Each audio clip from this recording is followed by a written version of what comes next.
Bonjour à tous et bienvenue sur Tesla Alsace. Alors on va regarder un peu les mises à jour du software, la 2021.32 et la 2021.24 par rapport à la version précédente, que moi j'avais la 2021.3, donc c'était vieux sur mon modèle Y. Donc on va commencer par quelques petits ajustements sympathiques. Ici vous pouvez switcher de l'autonomie en pourcentage au kilométrage. Et si vous appuyez sur la batterie, vous arrivez toujours au menu de la batterie. Là, il n'y a rien de particulier. Au niveau des rétroviseurs, vous avez l'assombrissement automatique maintenant qui peut être activé. Donc, quand vous êtes de nuit, les rétroviseurs vont s'assombrir automatiquement. Donc, il faudra que je fasse un test pour voir effectivement comment ça marche. Mais honnêtement, c'était déjà plutôt efficace sans avoir cet assombrissement automatique. Au niveau de l'entretien, vous avez le fameux mode lavage qui vous permet donc automatiquement de verrouiller le port de charge, ne pas fermer la voiture automatiquement par éloignement et désactiver les essuie-glaces, effectivement, arrêter le mode sentinelle, la clim, fermer les coffres. Vous pouvez en même temps, et moi je le fais régulièrement, c'est rabattre les rétroviseurs. Et pour passer en roue libre, alors il y a deux solutions. Soit vous freinez et passez sur le rapport D pour activer, voilà. Et là, vous allez passer en point mort et en roue libre après votre sortie. Donc là, effectivement, je ne vais pas le faire, je ne veux pas que la voiture bouge. Ou alors, l'autre solution, c'est de passer, voilà, en mode roue libre. Et là, vous voyez, je suis passé en mode roue libre et en théorie, la voiture va passer tranquillement dans les rouleaux, puisque moi, dans mon cas, je reste dans la voiture. Donc, en théorie, on peut aussi le faire comme ça. Et là, vous êtes tranquille. Par contre, il faut être sûr que la voiture ne dépasse pas les 15 km/h pendant le lavage. Autrement, il va y avoir un problème. Donc moi, je ne l'ai pas testé honnêtement.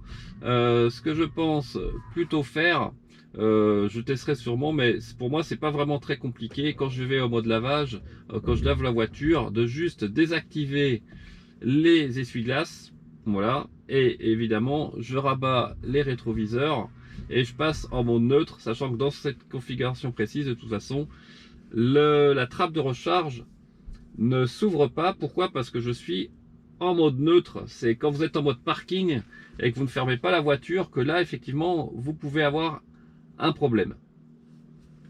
Alors, les autres petites améliorations de cette version, c'est pas extraordinaire, c'est au niveau de la musique. Si on va au niveau de la musique, au niveau des paramètres, au niveau de l'égaliseur, voilà, vous pouvez mettre le son immersif qui correspond aux haut-parleurs qui sont sur les montants du pare-brise avant, hein, gauche et droite. Vous pouvez mettre ça en automatique.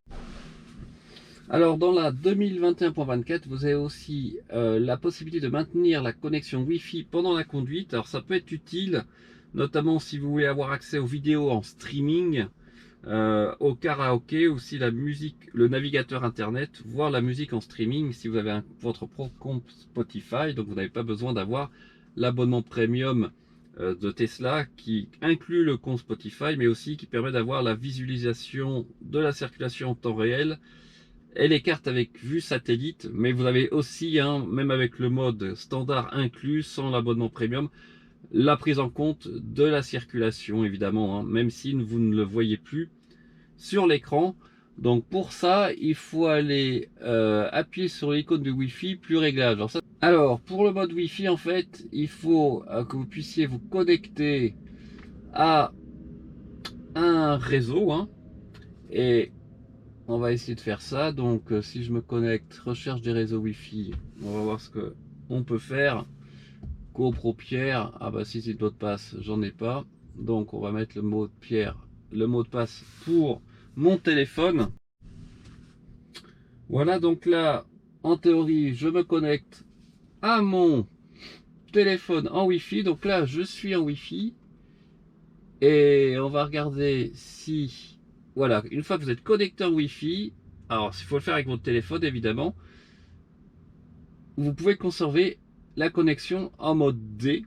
Donc voilà, ça peut être pratique comme je l'ai dit pour pouvoir garder le streaming Spotify notamment, ou les vidéos YouTube, etc. quand vous êtes arrêté évidemment avec votre mode hotspot.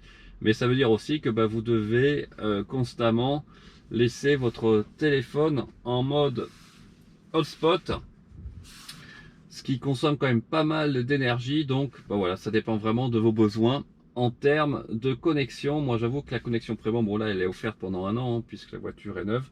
C'est quand même pratique, on n'a pas à passer en mode hotspot systématiquement. Puis comme il y a Spotify aussi inclus, c'est un peu plus naturel. Mais bon, je peux comprendre tout à fait pour ceux qui veulent plutôt utiliser le mode hotspot et leur forfait 4G de leur téléphone. Alors pour la dashcam, en fait, les améliorations, c'est que la voiture peut enregistrer des vidéos dès que vous avez un accident ou un choc, clairement. Donc c'est plutôt pas mal, sachant que ces enregistrements sont pas envoyés par défaut à Tesla, c'est bien marqué, donc c'est plus pour votre propre sécurité, si je peux dire. Dans ce cas-là, il faut aller dans sécurité, dashcam,